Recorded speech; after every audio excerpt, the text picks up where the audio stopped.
I want to talk about something personal. Honestly, something I didn't plan on talking about this soon. This isn't political. This isn't a climate argument. It's not even really about Florida. It's about health, and this is about preparedness. Because at some point, I had to admit something to myself.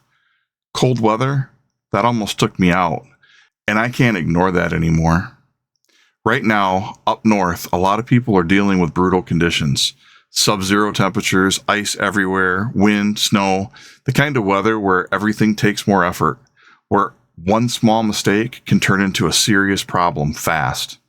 At the same time, here in Florida, it was about 70 degrees today. Dry ground, normal footing, normal movement.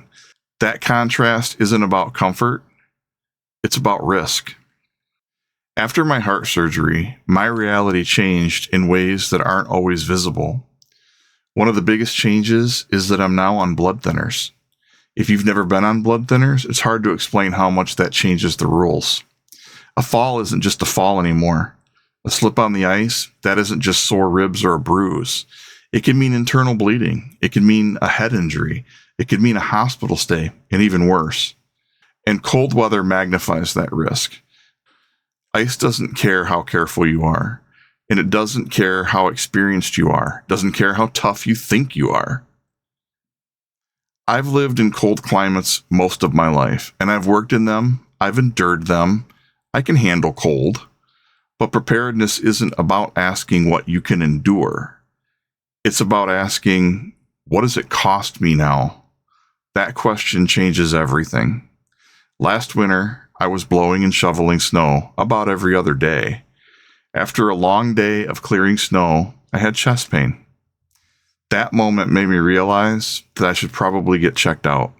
And ultimately, that's what led to my surgery. Cold weather puts real stress on the body, especially the heart. Cold causes blood vessels to constrict, blood pressures rise, the heart has to work harder just to do the same job. Doctors warn cardiac patients about extreme cold for a reason. This isn't fear-based. This isn't hypothetical. This is medical reality. I didn't want to accept that. I really didn't. But ignoring risk doesn't make it go away. The hardest realization wasn't that cold is dangerous. It was realizing that toughing it out was no longer a badge of honor. At this stage of my life, toughness doesn't mean much if it puts me in the hospital, or worse.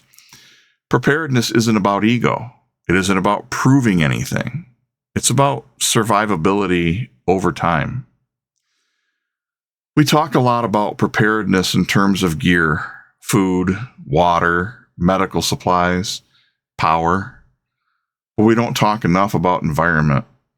Your environment sets your baseline risk.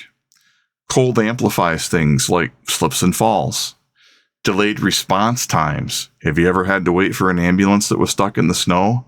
I've had to drive one that got stuck in the snow. It also amplifies medical complications. Heat has risks too, absolutely. But heat risks can be mitigated through shade, hydration, cooling, and limiting your time in it. Ice doesn't negotiate. Let me be very clear about something. Florida is not easy mode. There's heat, there's hurricanes, there's storms and flooding and power outages. Those are all real risks. This isn't about choosing no risk. It's about choosing manageable risk based on my health today, not who I was 20 years ago. This isn't advice for everyone. Some of you thrive in cold weather. One of my best friends love it, and I applaud you for it. Some of you do just fine in winter conditions. This is about knowing your limits and adjusting before reality forces that adjustment on you. As we get older, falls become one of the biggest injury risks that there is. When was the last time that you went to the doctor and you weren't asked if you had any falls recently? Add blood thinners, ice, a slower emergency response time. That's not fear. That's math. Preparedness is adaptation. You don't prepare against reality. You should prepare within it. My body changed. and my medical reality changed. So my preparedness has to change too. That doesn't make me weak. It makes me honest. I'm fortunate enough to be able to work wherever I can get an internet signal. That's allowing me to snowbird in Florida and remove myself from the cold. With that, you're going to see more health-driven decisions, medical realism, heat and storm preparedness, power resilience, and mobility-focused gear. Still practical, still budget-minded, still grounded in real life, because preparedness that ignores health isn't preparedness at all. Last year, cold weather almost took me out. I am not doing that again. Preparedness isn't about suffering. It's about endurance. It's about staying alive.